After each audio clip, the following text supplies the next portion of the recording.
Friendenberg. And today we are celebrating the White Stripes and one of their masterpieces, My Doorbell. Come back with us to the charming year of 2005. Yes, it was a magical time, and during that magical year, a magical song was magically released. Magically. Stay with us as we... Oh, how jovial. The next segment starts with me opening a door due to a doorbell. A little on the nose, wouldn't you say? Let's go. Thank you, and welcome to the nation's newest and craziest game show, Find Their Stuff. Today I have with me Mary, a homemaker from Ohio, and Craig, a real estate salesman from Florida. Okay, so here's the rules. We're going to go to this person's house, and inside of it, you need to find today's items. Find them and return outside first to win. Okay, Bailey, what are today's items for them to find? Well, Mackie, today those two lucky contestants will be looking for one pink slipper, 3 forks, a newspaper from yesterday, and a can of corned beef. Getting them all will net them an extra $5 winnings. Wow, that's incredible, Bailey. Okay, contestants, are you ready? Now let me ring the doorbell.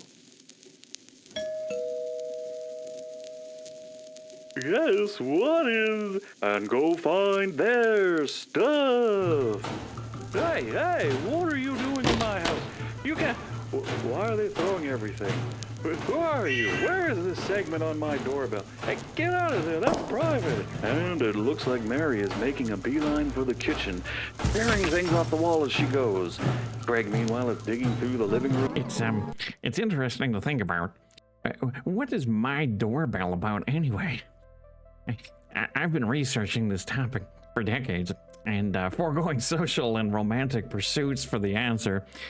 And I think I've come up with a satisfactory answer. It's about a man wanting someone to ring his doorbell and wondering when it'll happen. I'm Uncle Ratchet, and I invite you to come on down to the Doorbell Doom warehouse, located on 5th and 8th Street. We have doorbells, all kinds of doorbells, whimsical doorbells, standard doorbells, double doorbells, non-functioning doorbells, tepid doorbells, haunting doorbells, damned doorbells. It's all here. That's the Doorbell Doom warehouse. You'll love us, or we'll go out of business. Welcome, ghouls and boos, to another terrifying tale of the Terrorteller.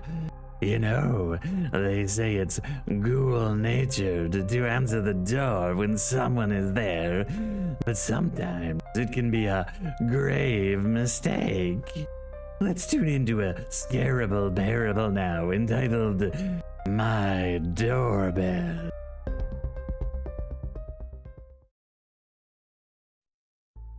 I hated answering the door. Ever since that fateful night when I waited for my pizza, only to have someone knock on my door and tell me someone had delivered it hours ago, and now it was soggy from the rain, I've been adverse to answering the door. The doorbell rings bad news. That's why I leave through the window every morning. It was a Tuesday night. The rain poured so hard you wondered if it washed away reality, since you couldn't see more than 10 feet in front of you. Lightning crackled the sky, giving evil glimpses of the storm raging all around. I was comfortable inside of my house. I turned off all the electronics I could, knowing the private company that owned our electricity would do everything they could to make sure the power went out. I had settled in with a book about toxic male masculinity when it happened. Someone rang the doorbell. Usually I ignore it. Kids like to play pranks. Maybe somebody went for the doorbell before they saw my many signs. I like to think better of people, so I don't yell or shout. I waited. The rain returned to fill the soundscape. Nothing. I smiled and cracked open the book. The doorbell rang again. This time my left leg involuntarily kicked out. I was surprised. My heart rate jumped. A bead of sweat appeared on my brow. Kids. It had to be kids, playing a stupid prank. "Can't you feel the storm? Go home, kids!" I yelled and buried my attention back into the book. Oh, I hated that door. Even now, with the rain pounding against it, it seemed to breathe, to come alive, to mock me, taunt me. The wood on the door creaked, soaked with rain, calling to me, daring me to open it, to witness the horrible sights it had to show. The lights flickered. Somehow the private company that owned the electricity for the state would make money off of this. The doorbell rang again. "Leave me alone!" I screamed. I clutched onto the book, the last vestige of my sanity. I feared if I let it slip from my fingers, I would tumble into a world of doorbells and doors. The doorbell rang again. And again, a hellish symphony of sound that twisted my mind. I folded the book over my head like a hat, pressed the sides into my head and ears, hoping to block out the noise. With a tear down my cheek, I realized something. Is you can't run from your fears. Or hell. It will find you. It will hunt you down. With a crazed thought in my head and a nervous laugh on my tongue, I hurled the book and marched to the door. I threw open the door. What? What is it from the bowels of hell that you need to amuse yourself by driving me mad? I found nothing. Nothing to answer my howls of insanity. Nothing to calm my shaking nerves. Nothing but the pitiful darkness and unyielding rain. Nothing. I laughed at myself. Me, an intelligent man, scared by a doorbell. I turned to see a giant grizzly bear standing in my foyer. An empty scream filled my throat as he tore into me and ate me.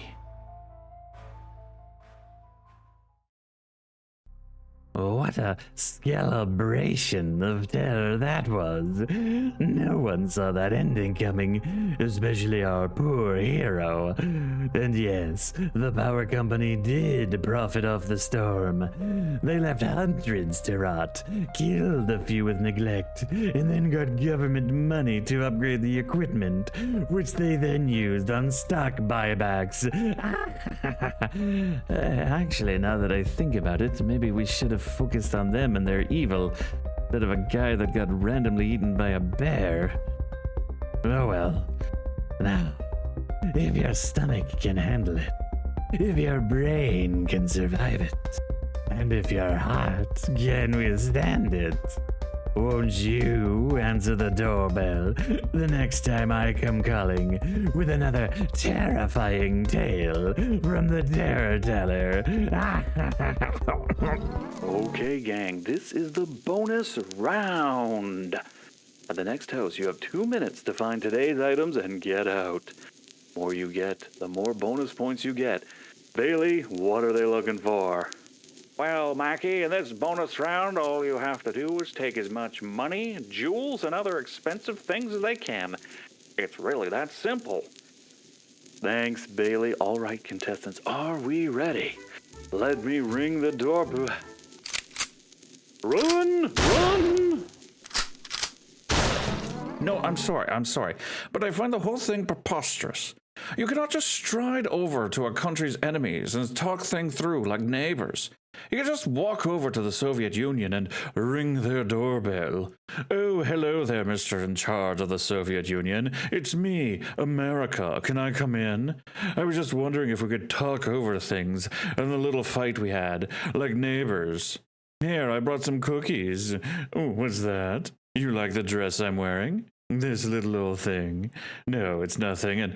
Oh, you like the way my legs look in it? Why, Mr. Soviet Union, if I wasn't a married woman, I'd think you're flirting with me. Oh, you are then?